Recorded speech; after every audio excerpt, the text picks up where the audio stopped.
Olá, boa noite. Boa noite. Bancários de 25 estados, além do Distrito Federal, entraram em greve nesta terça-feira. A paralisação é indefinida e a decisão foi tomada nesta segunda em assembleia entre os sindicatos de todo o Brasil. A Confederação Nacional dos Trabalhadores do Ramo Financeiro admite que o objetivo do movimento é pressionar a FENABAN a retomar as negociações e a melhorar a proposta de aumento real de salários da categoria. O repórter Fábio Silvério esteve com um dos representantes do sindicato aqui em Bragança e tem os detalhes. Fábio. Isso mesmo, eu converso com o diretor de imprensa do Sindicato dos Bancários de Bragança Paulista para falar um pouco mais para a gente sobre esta greve.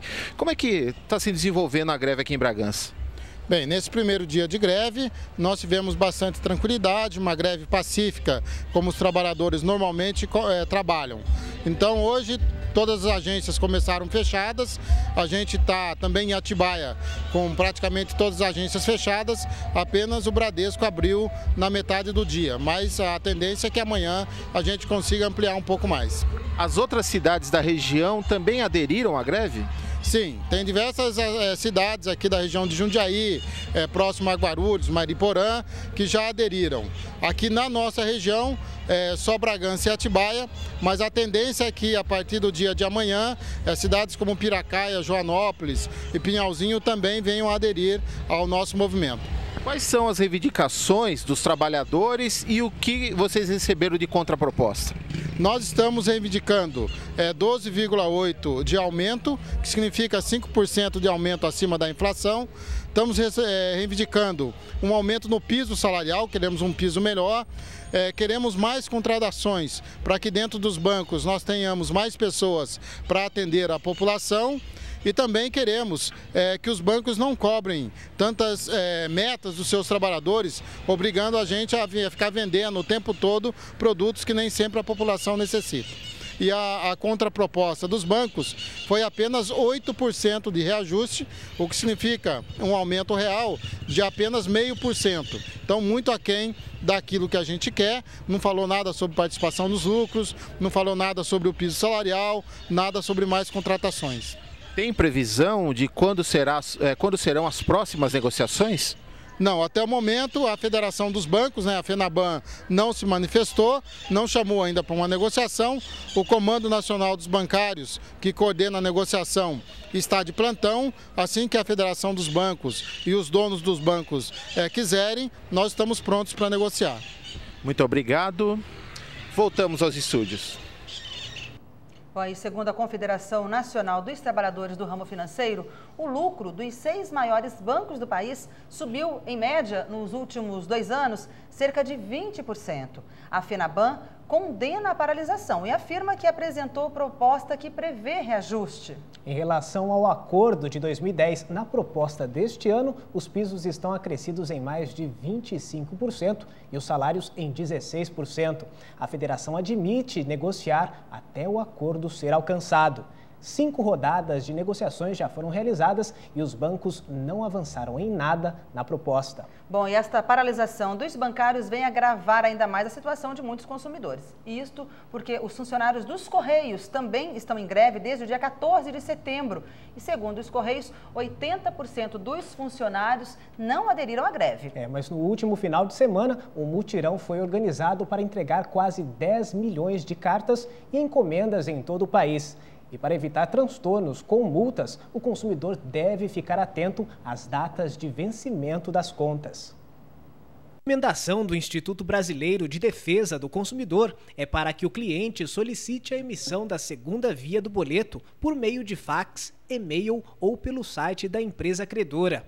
O fornecimento dessa via é direito do consumidor e não deve ser cobrado. Outra opção é solicitar o código de barras da cobrança e realizar o pagamento no caixa eletrônico ou utilizar os serviços do banco pela internet. Há contas, como as de telefone, por exemplo, que podem ser pagas diretamente em agências lotéricas ou caixas de supermercados. Em caso de dúvida, o consumidor deve procurar o Procon. Confira agora as notícias que ficaram em destaque em alguns dos principais sites de notícia nesta terça-feira. G1. Governo corta tributo, mas diz que gasolina não cairá. UOL, shopping em São Paulo leva multa e tem 3 dias para fechar. Terra, Banco Central vê esgotamento dos meios de ajuda a economias desenvolvidas. Folha.com, shopping de São Paulo leva multa de R$2 milhões e tem 3 dias para fechar. JB Online, governo investirá R$31 milhões nos bondes, afirma interventor. Estadão, São Paulo, Center Norte recebe auto de interdição e tem 72 horas para fechar. O Center Norte, em São Paulo, foi multado em R$2 milhões nesta terça-feira pela Prefeitura. Os técnicos da Secretaria do Verde e do Meio Ambiente também determinaram a suspensão das atividades do shopping e dos estacionamentos. O motivo das punições é o não atendimento às exigências feitas pela CETESB, que multou o estabelecimento na semana passada por não ter instalado um sistema de extração de gases. E os problemas anunciados sobre o shopping em São Paulo também foi assunto discutido na sessão da Câmara de Bragança Paulista na semana passada. Uma notícia que o Shopping Norte, segundo a CETESB, tem perigo iminente, né, de explosões, porque tem gás metano, foi construído em cima de um lixão.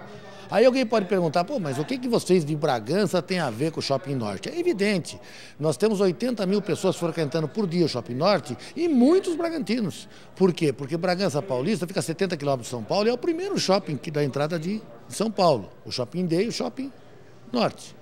Muito frequentado por bragantinos. E eu acho uma extrema irresponsabilidade você manter aberto um shopping que há risco de explosão. Ou então é uma extrema irresponsabilidade se noticiar que tem perigo de explosão, algo que não tem.